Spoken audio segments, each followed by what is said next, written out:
hucksters, fraudsters, scam artists, Ponzi schemes. He protect, he attack, but most of all, he's a rat. Gary Gensler is the kind of guy who would see a mosquito on your face and punch you in the nose to keep it from biting you. I don't know about you guys, but I sure can feel all of this protection. BNB is down 22.6% in the past 7 days, and it gets worse from there because Cardano is down 30%, Dogecoin is down 15%, and Solana is down 28%. Not to mention Polygon or Matic is down 34%. So why is Polygon, Cardano, and Solana down so much more than the rest of the market? Well, I'm sure you probably could have put two and two together and figured out that it was because Robinhood is supposed to actually delist these cryptocurrencies coming up on the 27th. But why did they actually wait until the middle of the night to dump all of this cryptocurrency? Well, as I've said in the past, you want to keep all of your cryptocurrency on a cold storage wallet because if you actually keep your crypto on an exchange, then it's not really your crypto. They actually just keep all of the crypto in one pile, and then at the end of the day, they settle all of the transactions that have happened on their platform, and that is probably, in my opinion, what actually started the dump. After the news came out that they were going to be delisting these projects, people probably started to sell all day, and we didn't really see that much of an effect in the market because they hadn't actually settled all of those transactions yet. But then after the trading day was over, and pretty much in the middle of the night, we started to see these dumps taking place.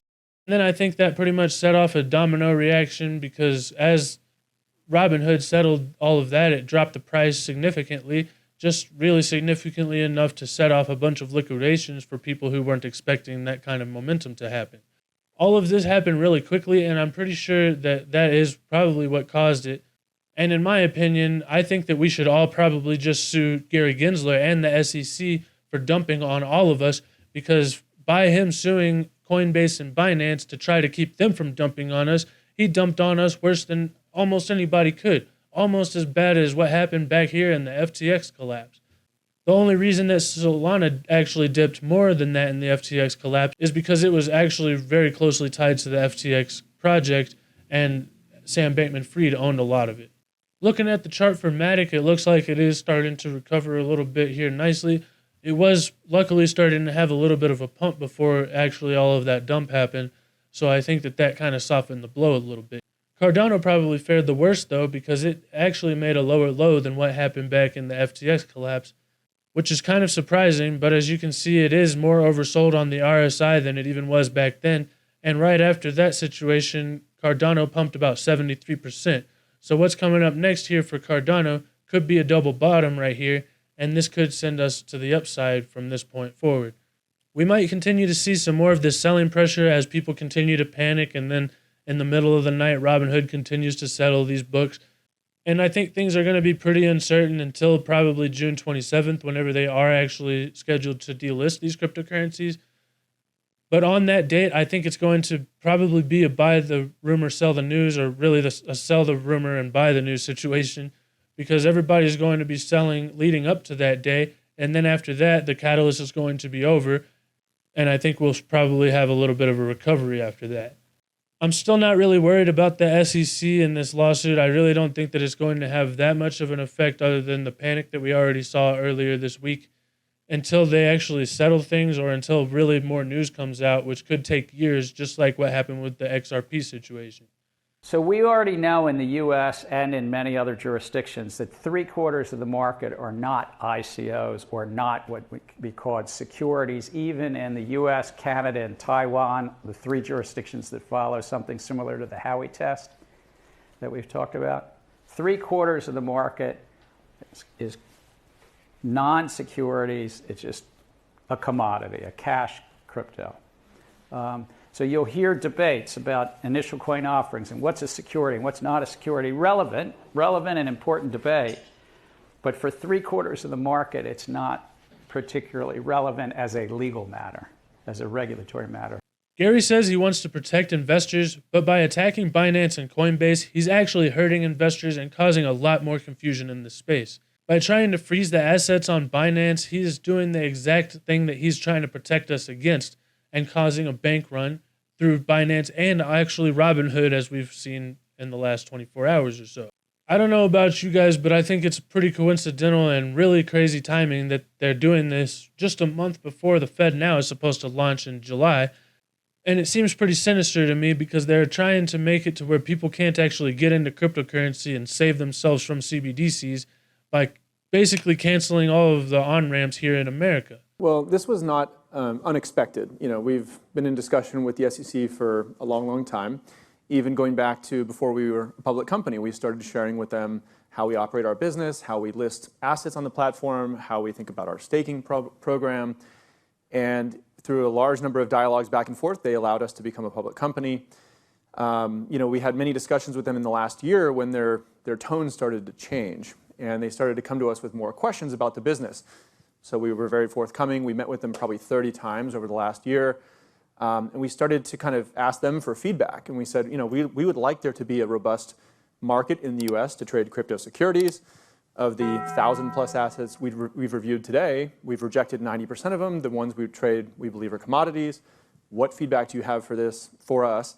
How can we come in and register? How can we work together? And unfortunately, we were met with silence.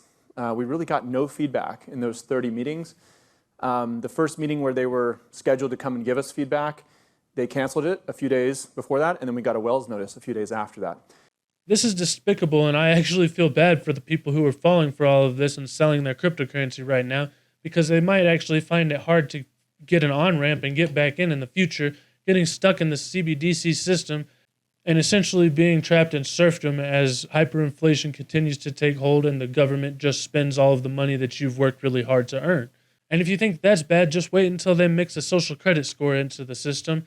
And then whenever you actually have a lower social credit score or you say something that you shouldn't, then they're going to make some of your Fed Now dollars disappear or restrict the things that you can buy with it or something like that.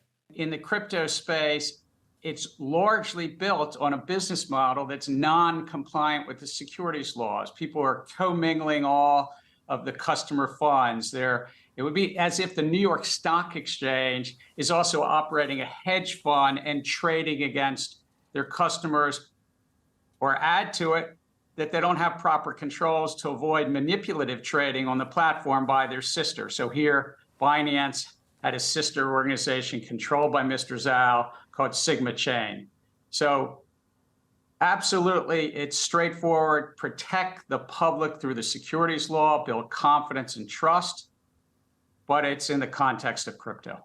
Luckily, this isn't all bad because if CZ and Binance are actually manipulating markets through watch trading and co-mingling customer funds, as Scary Gary says, then that's obviously bad for all of us. Not to mention that Sigma Chain solution sounds like it's exactly what Alameda was to FTX. So as a centralized exchange, I think that they should probably be held accountable so that it doesn't turn into another FTX or a Mt. Gox situation. But there definitely has to be a better way to protect investors than to regulate by enforcement and causing retail investors to get dumped on. If these projects really are securities, then why can't exchanges just sign up for the broker-dealer's license and convert their business into a licensed securities dealer or exchange? According to Coinbase and Robinhood, they have actually been trying to do that for years, but there isn't actually a path available to go forward and get that done. I think that ultimately this is going to be the direction that they try to take things, but there still needs to be regulatory clarity in order for that to be possible. Even going back to 2021 when we became a public company, before becoming a public company, you have to disclose everything about your business in depth. There was many back and forth revisions of our S1. And frankly, they had all the knowledge then, and they allowed us to become a public company. And then we're going through time, and Chair Gensler has statements to Congress saying that he doesn't feel he has the authority to regulate this industry. And we're seeing conflicting statements from the CFTC and the SEC chair. And we even filed a formal petition with the SEC asking them for clarity about a number of points in the law, which they never responded to. And then this Wells notice and a complaint arrives. And so this isn't good for America. It's not good for the industry, obviously. And we now need to go get clarity from the courts. The SEC might actually directly go after these crypto projects that they have mentioned in the Binance lawsuit. And so far, there have been no crypto projects that have actually signed up and registered as securities with the SEC. So I'm sure that that would probably be one of the first things in the process to making the path forward to allow registered security exchanges with broker-dealers licenses to trade crypto projects that are actually determined to be securities when all of this is said and done. It's not great to have a regulator sort of come back later and say, actually, we changed our mind. Well, this is already Brian, they didn't change their mind. We had John Stark, the former SEC Office of Internet Enforcement Chief for 11 years. He was on earlier. He said it's very specific that in the IPO, the SEC does not approve these things. And it says very specifically they could come back and say that there is additional regulation that's required, or additional disclosures, or additional filings. And I think what they're very specific about is you call yourself an exchange, you call yourself a broker-dealer when it comes to prime. Those are things that you need to register for if you're going to be either an exchange or a broker-dealer, just like the NASDAQ or the NYSE would have to. Well, so a couple points. One is that if you're trading commodities, that doesn't necessarily apply, right? We have actually gone out there and acquired a broker-dealer license because we wanted the ability to trade crypto securities. There's actually, I think there could be a big, robust market of crypto securities trading in the U.S., even though we don't list any securities today. And by the way, I think you're right. The regulator does have the right to come, edit their thinking at times and come back and say, here's a new set of rules, and great, we'd be happy to follow those. The issue in this case is that we're getting conflicting statements from the CFTC head and the SEC head. And then the statements from the SEC are so, such an outlier. They're saying everything other than Bitcoin is a security. Well, that's not our interpretation of the law. That's not what the law says. And that's not what the position of every other country around the world, their financial regulators, is taking. And so I don't think we really had a choice, honestly. We had to go to court to really see if otherwise this industry is just not going to exist in the United States if we took that position. But for now, there's still no available path forward. So even though Robinhood is a licensed broker-dealer and offers securities such as stocks on their platform, they're still going to have to delist all of these projects later this month. And as I said before, we might continue to see some downward pressure as all of the people that panic and sell out of their Robinhood positions continue to cause selling pressure whenever Robinhood finally does settle all of the transactions in the middle of the night. So just get used to it, because maybe over the next couple of weeks or so, as we wake up in the morning, we're going to be waking up to some big fat red candles. In my opinion, though, I think that probably last night was the worst that's going to happen. I could definitely be wrong, and usually after a panic sell like that, we do see some kind of a recovery, and it actually might just be the last flush out before we go back to the moon. On the bright side, though, at least I haven't seen any mention of Dogecoin being implemented in any of these allegations by the SEC, and this could have people taking a second look at the original meme coin, as it seems to be flying just under the regulators' radars. I think this is ultimately going to be bullish, because either way, we're going to get clarity on what projects are securities and what projects aren't securities. And if they are, then I guess they can register with the SEC or the CFTC, so that institutions and individuals will eventually feel comfortable knowing what the rules are and that they're actually able to invest in these projects without being basically attacked by the SEC in the future. Or at least that's how institutions and sheepish individuals will perceive it. I, on the other hand, know that even if the government provides clarity, and even if they come out tomorrow and declare which ones are securities and we get all of this sorted out, 10 years down the road, they can just change their minds. If you don't believe me, ask our friends in the firearms industry. For the past 10 years, pistol braces have been legal because they were created to help injured amputee veterans be able to protect themselves by making it easier for them to hold a gun with one hand, the only hand that they have left. Now, though, after millions of people have spent their hard-earned money on all of these items, all the while making sure to stay within the strict letter of the law, the ATF has changed their mind after a decade of saying that these items were legal, and as a result, millions of Americans have been made felons overnight.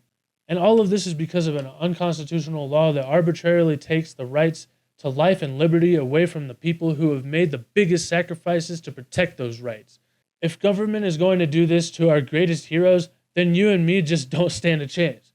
This is why I don't rely on the government to tell me what's right and wrong.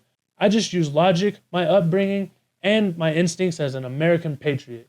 So I still believe in cryptocurrency, and I still do believe that it's going to be our only opportunity to escape this evil system that they're trying to set up.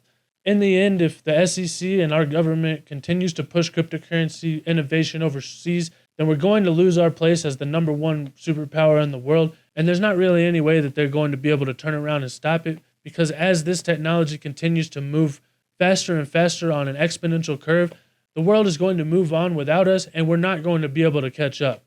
So in my opinion, Gary Gensler and people like Elizabeth Warren are the people that are ultimately going to lead to the downfall of America, and that's just not something that I can support, so I refuse to get with their program. Let me know in the comments, is Gary Gensler and the SEC scaring you out of cryptocurrency, or is it going to make you double down because you know they're trying to take your rights away? Either way, thank you guys so much for watching. I hope you have a wonderful day, and I'll see you guys next time. Bye. This is Ibisu. He's named after one of the 7 lucky gods of Japan. According to legend, he will bring wealth and prosperity to anybody who evokes his name. So don't forget to write his name in the comments, or you'll bring dishonor to your whole portfolio. And check out this video right here. Say goodbye, Ibisu.